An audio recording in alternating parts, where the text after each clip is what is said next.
भोपाल कांड हुआ था ना, वहाँ पे रेलवे कॉलोनी में जहाँ पे सबसे ज्यादा लोग मरे हैं, कुशवा परिवार का अखबारों में समाचार पड़ा है। वो कह रहे हैं आधी रात को सांस रुकने लगा और उठकर हमने अग्निहोत्र किया और सो गए। प्रातः जब वो उठे तो वहाँ पे मोहल्ले में रेलवे कॉलोनी में कई लोग मर गए थे, कई मर रहे थे। ये परिवार के सारे लोग बिल्कुल स्वस्थ थे। आप क्यों भूलते हैं जी वो जो 1984 में वो जो भोपाल कांड हुआ था ना, जिसमें 20,000 लोग मर गए थे। वहाँ पे रेलवे कॉलोनी में जहाँ पे सबसे ज़्यादा लोग मरे हैं, वहाँ पे कुशवा परिवार का अखबारों में समाचार पड़ा है, छपा है। अगर मुकदमा करना है तो उनके विरुद्ध करिए। वो कह रहे हैं हमारा पूरा परिवार, एक आदमी को छींक तक नहीं आई, जुकाम तक नहीं हुआ। कैसे? आधी रात को सांस रुकने लगा और उठकर हमने अग्निहोत्र किया और सो गए। प्रातः जब वो उठे तो वहाँ पे मोहल्ले में रेलवे कॉलोनी में कई लोग मर गए थे, कई मर रहे थे। ये परिवार के सारे लोग बिल्कुल स्वस्थ थे।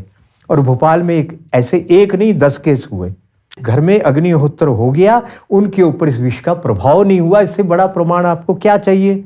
क्या होता है अग्निहोत्र? अग्निहोत्र में क्या क्या होता है? आप देसी गाय का गोबर लाइए, उसके छोटे छोटे टुकड़े तोड़िए, एक टुकड़ा लेकर उस पर घी लगाइए, घी लगाकर उसको गैस के ऊपर जलाइए और एक मिट्टी के किसी कटोरी में किसी में रख दीजिए। उसको थोड़ा सा इतना सा गुड़ डालिए और उसके बाद बंद कमरा करिए। आप देखिए पूरे उसमें कमरे में श्वास लेने को मन करेगा। क्या लॉजिक है इसके पीछे? इसके पीछे कैसे होता है, पर यह चमत्कार होता है कि जब गोबर जलता है, घी जलता है और गुड़ जलता है, तीनों के जलने से भरपूर ऑक्सीजन पैदा होती है। पिरामिड के नीचे 5000 साल से चीजें सुरक्षित क्यों हैं? जानते हैं आप क्यों हैं? क्योंकि उसका जो एंगल है, इसके ऊपर कई करोड़ डॉलर का अमेरिका का एक प्रोजेक्ट था। उस सर्च की फाइंडिंग क्या थी? उस वैज्ञानिक ने कहा, जिस टीम ने किया, इट्स ए मिरेकलस एंगल। ये एंगल कैसा है? भारत में नहीं, दुनिया में पिरामिड बने हुए हैं जिसके नीचे लोग बैठते हैं और कुछ ही देर के अंदर उनकी सब बीमारियां ठीक होने लगती है। कुत्ते और बिल्ली जो है मीट खाना छोड़ देते हैं। इसके ऊपर तो आप नेट के ऊपर देखो ना, ये मेरी फाइंडिंग है क्या, देखिए ना, तो पिरामिड के नीचे चीजें गलने सड़ने का प्रोसेस रुक जाता है। एकदम ट्रैंक्विलिटी का, आनंद की स्टेज पैदा होती है। तो इसके अंदर क्या है? तांबा, पिरामिड की धातु का वो पात्र बना हुआ, एक स्पेसिफिक एंगल में, कोण में बना हुआ।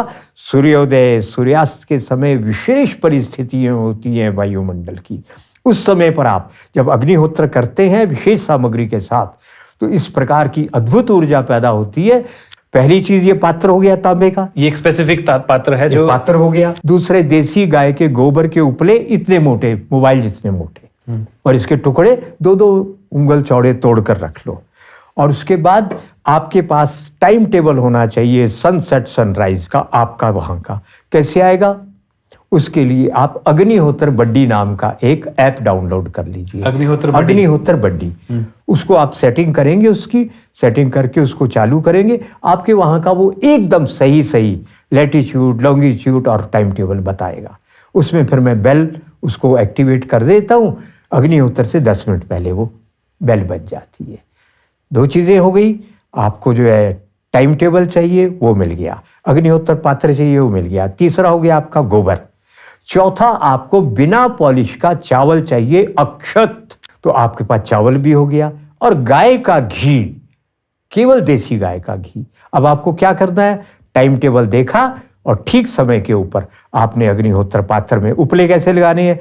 2 उपले ऐसे रखे, 2 ऐसे, 2 ऐसे, जैसे चिनते हैं ना, 2 ऐसे, बीच में कुआं सा बनता जाए। अच्छा। ऐसी चिनाई कर दी और एक टुकड़ा लेकर सबसे नीचे एक टुकड़ा चौरस रख देना, उसके ऊपर आधा चम्मच घी डाल देना।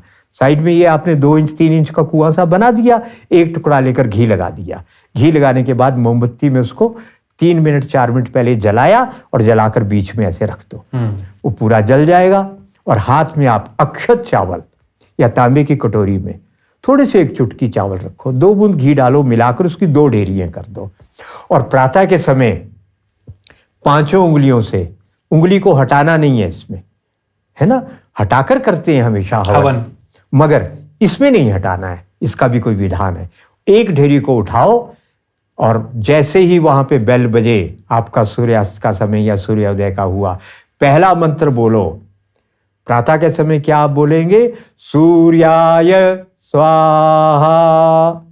डालने के बाद बोलिए सूर्याय इदम न मम। दूसरी आहुति प्रजापतये स्वाहा, प्रजापतये इदम न मम। बस हो गया। और आज तक का अनुभव सबका ये है, 2 दिन 4 दिन 5 दिन 10 दिन में जिसने कभी साधना नहीं की, बढ़िया ध्यान लगने लगेगा।